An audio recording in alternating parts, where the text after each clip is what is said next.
Okay, so we're going to be talking about the iClicker today, and so I have a handout that we can do questions at the end of the presentation.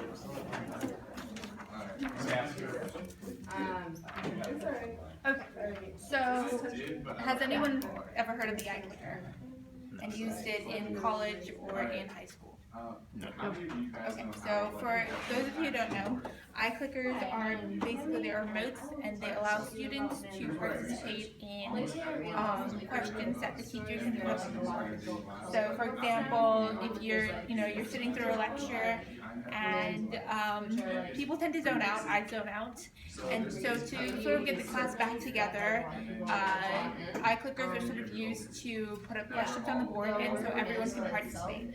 So usually in a class discussion, only a couple people get to participate. Those people who are more enthusiastic and those people who are more sort of crowd pleasers, they kind of want to, impress the teacher, and so they sort of like to answer the questions. And so by using iClickers, everyone can participate. Even those who are shy and reserved, they can still participate in, the questions that the teachers are trying to ask. So for me, I know that iClickers, they sort of help see, where the students are in terms of are they understanding the concepts that the teachers are teaching them, do they not understand certain questions, and it sort of gives the teacher sort of an impression on where the students are in terms of, do I have to sort of review these concepts with the students again, or can I just move on so we can sort of, because there's a lot to learn in one class, and so we kind of have to pace ourselves, and so usually iClickers sort of give that, they give a sort of indication of where the students are at. iClickers are used in classes that have large class sizes.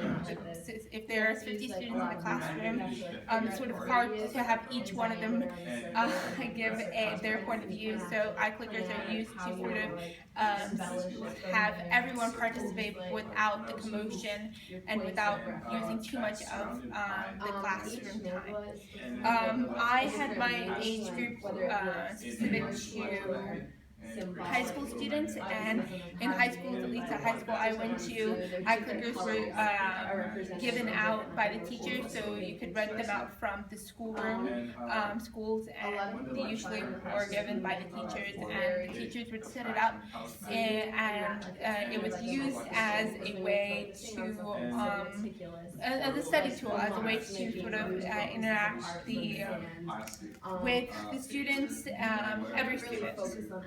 It was also a way to use it as a study method, sort of like, a couple of days before the test.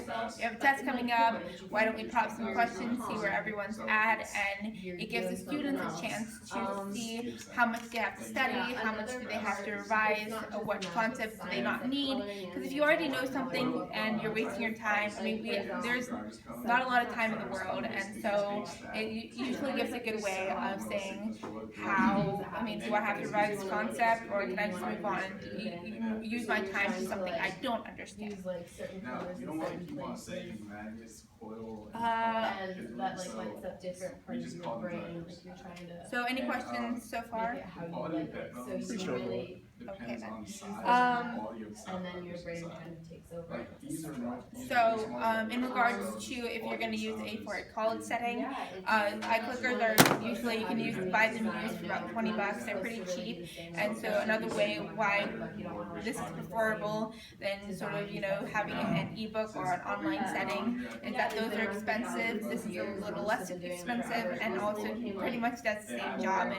And the teacher usually just puts the PowerPoint questions online, and you can go home and revise it. So if you didn't get the question in class and the teacher reviews it, you can go home and review it again to make sure you understand it for the upcoming test. So and the second they were done, they would destroy anyone has any comments or questions or anything like that? I have a question. Have you ever used the iClicker? Yes, I have. I've used it in high school. In a science class, I actually used it in anatomy and physiology. We used it as a way to sort of study for a test. It's sort of like Jeopardy, but everyone can participate. And I've used it in chemistry this last semester. So she used it as a way to interact with students. I know, so she would sort of explain the concept on the PowerPoint. We would do sort of handouts, and then she, as a way of reviewing and seeing where everyone's at, she would use the iClickers to basically review, and if she needed to review concepts that people didn't get. So when how iClicker works is when you basically turn it on, and it sort of pops up like this, and then it will show a green light. It connects to the computer.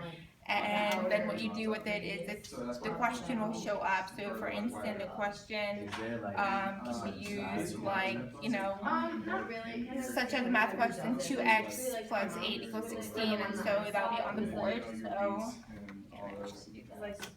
That big, just like a. So why does that buzz work? So they're really. Yeah, they're huge. They like lean over it. It's incredible. Why does that It's not true. You say like, oh, it's this whole room. Take me to make something that is colorful. And then destroy it immediately after. Now, if I made that, that would be their Why does that buzz? They destroy it because they don't like it, or No, they like it. It's just like part of what they create. Like it takes so long to make it, and like they destroy it to show like nothing lasts forever, no matter how beautiful and no matter how much you like it. Yeah. But Yeah.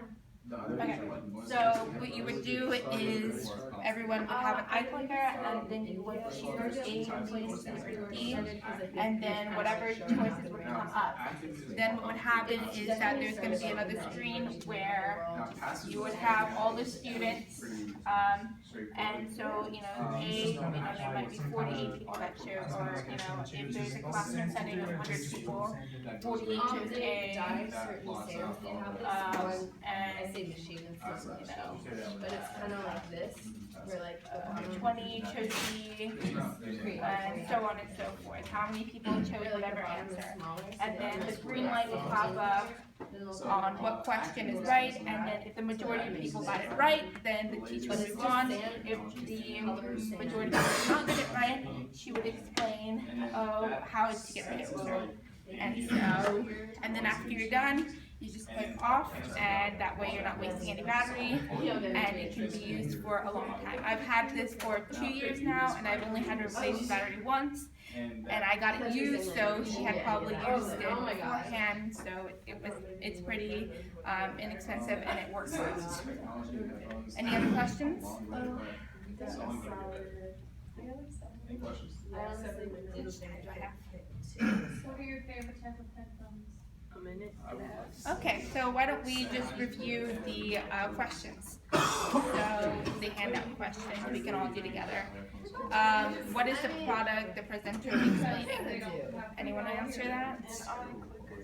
Okay. What group of students was the presenter explaining towards? College. Okay. What is the product used for? Take people's data and Helping you with engaging with students. Okay. What are some benefits? It like helps, like, it's a different method of actually teaching rather than the regular chalk and board or whiteboard. Higher grades. And how well do you think I explained today's topic? Do you guys understand it? Do you guys, is there any other questions you have? 0. Okay, do you have any other questions? Is there any other comments or anything that I left out that you need an answer for? I don't know what You did a good job. but the actual noise cancellation. Okay, how many minutes is You're good, there's like Okay, so thank you so much for listening to my rambles. I hope that you guys understood the science behind the iClicker, and if you do have any more questions, you can still ask me. I'll be sitting over there. But thank you, and I hope you guys enjoyed it, and it wasn't boring. So thank you so much.